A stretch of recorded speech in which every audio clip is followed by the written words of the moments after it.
बिस्मिल्लाहिर्रहमानिर्रहीम। अस्सलाम वालेकुम माय लवली व्यूअर्स। आज हम आपके लिए लेकर आए हैं चिकन टिक्का पॉकेट्स की रेसिपी, जो बहुत ही इजीली आप आराम से घर में बना सकते हैं। यहाँ मैंने जो है पिज़्ज़ा की डो तैयार कर ली थी। जिस तरह हम पिज़्ज़ा की डो बनाते हैं इस तरीके से हम पिज़्ज़ा की तरह डो बना लेगा। और इसको थोड़ा राइस होने के लिए हमने 1 घंटा रख दिया था। गर्मी है तो बहुत जल्दी से राइस हो गई थी।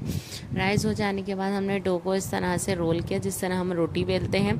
थोड़ा सा हमने मोटी रखनी है ताकि जो है हमारी ब्रेड जो है वो अच्छे से फूल जाए, क्योंकि हमने इसको बीच में से हाफ को कट करना है, तो इसलिए हमने थोड़ा सा इसको मोटा रखा है, थिक रखा है, ताकि जो हमारी ब्रेड है वो अच्छे से फूल जाए। इसको 5 से 10 मिनट के लिए हम छोड़ देंगे ताकि ये राइस हो जाए। राइस हो जाने के बाद हमने तवा रख लेना है चूल्हे पे, और बिल्कुल मीडियम लो फ्लेम पर हमने ये तमाम जो हमने ब्रेड सर्कल शेप में कट करी हैं, जितने भी बड़े गोल आपने रखने हैं उतने आपने इसको कट कर लेना है। और इसको बिल्कुल मीडियम लो फ्लेम पर हमने पकाना है अच्छे से। जब ये देखें आप खुद ही आपको नज़र आएगा इसके ऊपर बबल्स बनने स्टार्ट हो जाएंगे और ये फूलने लगेगी।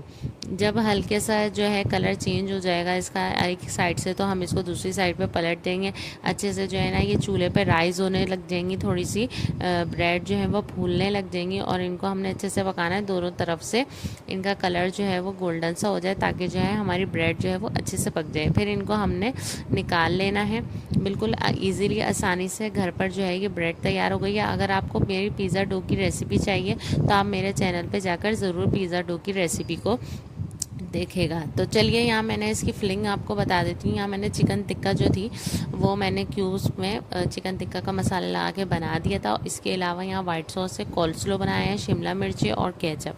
अच्छा जी, हमने जो है ब्रेड को बीच में से कट कर लिया, जिस तरह हम बर्गर बंस को कट करते हैं सेंटर से, इस तरह हमने इसको कट कर लिया है। कट करने के बाद हम इसके अंदर लगाएंगे केचप, और इसके ऊपर मैंने लगाया वाइट चीज़ी सॉस। वाइट सॉस में मैंने चीज़ डाल दी थी, ये हमारा वाइट चीज़ी सॉस बन गया है। और इसके ऊपर हमने चिकन टिक्का जो हमने बनाया था क्यूब्स में वो हमने लगा दिया। उसके बाद हम इसके ऊपर कोल्स्लो रखेंगे और इसको बर्गर की तरह हम बंद कर देंगे। यह हमारे चिकन टिक्का पॉकेट्स इजीली घर में रेडी हो गए हैं। मेहमानों के सामने आपने रखना हो तो ज़रूर इस रेसिपी को ट्राई करें और मुझे बताएं कि आपको ये वीडियो कैसी लगी। उम्मीद है मेरी वीडियो आपको पसंद आई होगी। अगली वीडियो तक के लिए अल्लाह हाफिज़। Thank you.